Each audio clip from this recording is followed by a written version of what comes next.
All right, so let's get right into this because this story, it's just one of the wildest, most dramatic epics in all of history. I mean, think about it.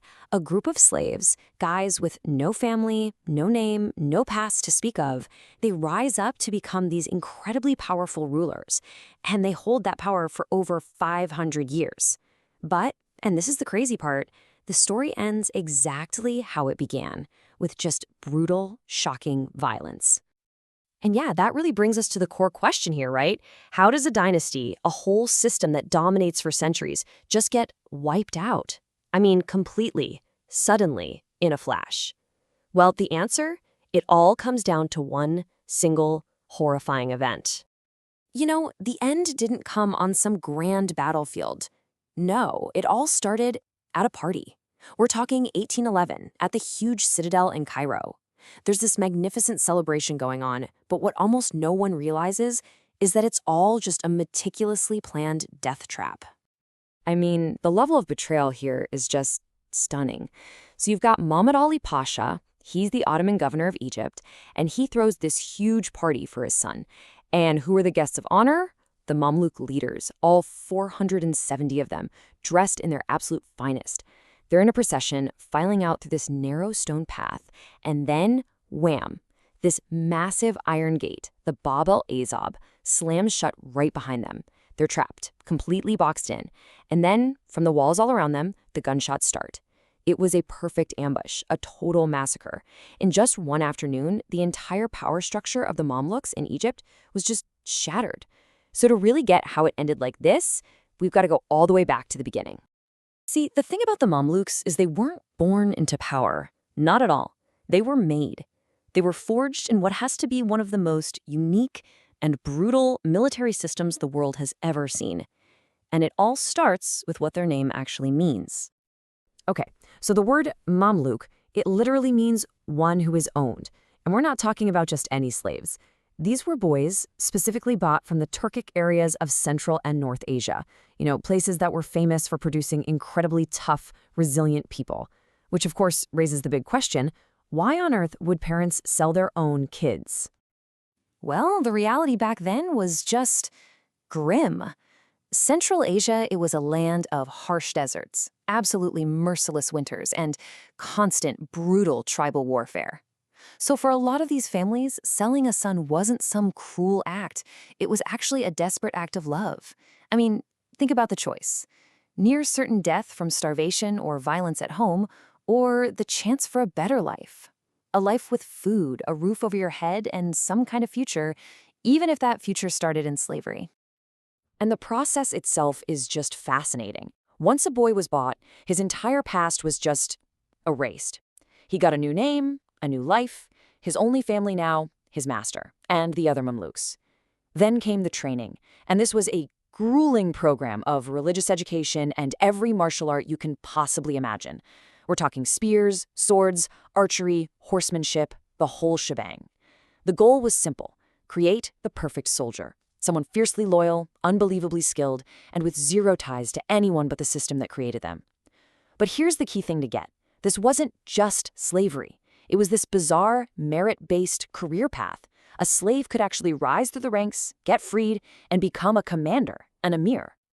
This system was so incredibly effective that it even impressed a guy like Niccolo Machiavelli. He looked at it and basically said, "That's a genius idea. A perfect way to create a powerful, loyal army that has no connection to the local people, which means the ruler's power is secure." But what he, and probably the sultans who started the whole thing, didn't see coming was the ultimate logical consequence of creating such an elite force. And that's the thing. This system worked a little too well. Eventually, these perfect warriors, they got tired of just serving the king. They looked around and realized, wait a minute, we're the ones with all the power. We're strong enough to be the king. So picture this. The year is 1250. The last Ayyubid Sultan, a guy named Turanshah, is feeling on top of the world. And why wouldn't he be? His Mamluk army just crushed the Seventh Crusade and literally captured the King of France. But instead of rewarding his Mamluk commanders, he insults them. He treats them like they're just his property. And that was a fatal miscalculation. So right in the middle of a meal, A group of his top Mamluk commanders, led by a future legend named Baybars, they just storm the tent and start hacking at him with swords. But he doesn't go down.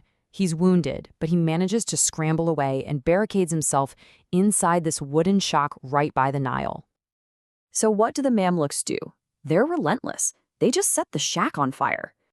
He's forced out, desperate, and makes one last leap into the river. But there's no escape. The Mamluks just line the bank and finish him off with a volley of arrows. And just like that, the last Ayyubid Sultan is dead, burned, stabbed, and drowned. The slaves had officially killed their master. And in the power vacuum that follows, something truly incredible happens. The Mamluk commanders choose Shajar al-Dur, the Sultan's widow, to rule. And she was brilliant. She'd actually been the mastermind behind the victory against the Crusaders. But, a female sultan, it was just too radical for the time. So she quickly marries a Mamluk commander, Izz al-Din Aybak, who then becomes the first official Mamluk sultan.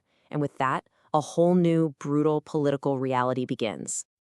This new era, it was all governed by one single, ruthless principle. Forget about divine right, forget about noble bloodlines, none of that mattered anymore. The only thing that mattered was strength. Their whole philosophy could be boiled down to this one idea. Power is sterile. What does that mean? It means power can't be inherited. It doesn't just pass from father to son like in a normal kingdom. No, it has to be taken. And this one belief, well, it created this never-ending cycle of ambition, betrayal, and assassination. I mean, this just captures the chaos perfectly. Let's look at the top guys who led that first coup. You've got Aybak, the first sultan. What does he do? He has his main rival, Oktay, murdered by another Mamluk, Qutuz. Okay, so later, Qutuz becomes sultan himself. He teams up with Baybars, they defeat the Mongols in a legendary battle, and then, on the ride home from this huge victory, Baybars just murders Qutuz and takes the throne for himself. And even Baybars, maybe the greatest Mamluk sultan of them all, even he couldn't pass power to his sons. As soon as he died, they were overthrown by his old buddy, Qalawun. It was just a constant bloody Game of Thrones. And the result of all this? Get this. In the first 250 years of Mamluk rule, there were 55 different sultans. 55! That's an average reign of less than 5 years. It's insane. You have a system that creates the best warriors on the planet, but it guarantees total, violent instability right at the very top. And yet, and this is what's so wild, amidst all of this chaos and bloodshed, the Mamluks were also these incredible patrons of art and architecture. And nothing captures this paradox better than one of Cairo's greatest monuments. Right here, this is the Sultan Hassan Mosque. It was built right after the Black Death had absolutely devastated Egypt, so it was supposed to be this grand symbol of renewal, of piety, a testament to faith and beauty. But in what has to be the most Mamluk thing ever, Sultan Hassan himself was assassinated before he even got a chance to see his own masterpiece finished. And the story of this mosque is really the story of the entire Mamluk era. On the one hand, it's a total architectural masterpiece, right? Meant for charity and worship. But on the other hand, because it's so huge and it's located right next to the citadel, it became the perfect fortress for rebels. I'm talking guys hauling cannons up to the roof to fire at the ruling sultan. It got so dangerous that later sultans had to keep sealing its doors, and some even thought about just tearing the whole thing down. It was literally a symbol of both their greatest achievements and their biggest weakness. So that's really the Mamluk story in a nutshell.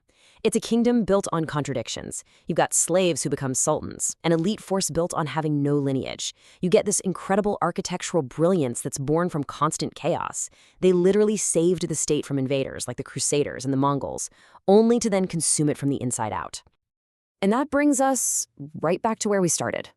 From that first assassination of a sultan in the Nile River to that final massacre at the Citadel Gate, their rise and their fall are just perfect mirror images of each other. It really leaves you with one final question, doesn't it? Can a kingdom that's built on betrayal, a system where the strongest man rules and loyalty is just a temporary convenience, can something like that ever truly last? Or is it just destined to be consumed by the very same fire that forged it in the first place?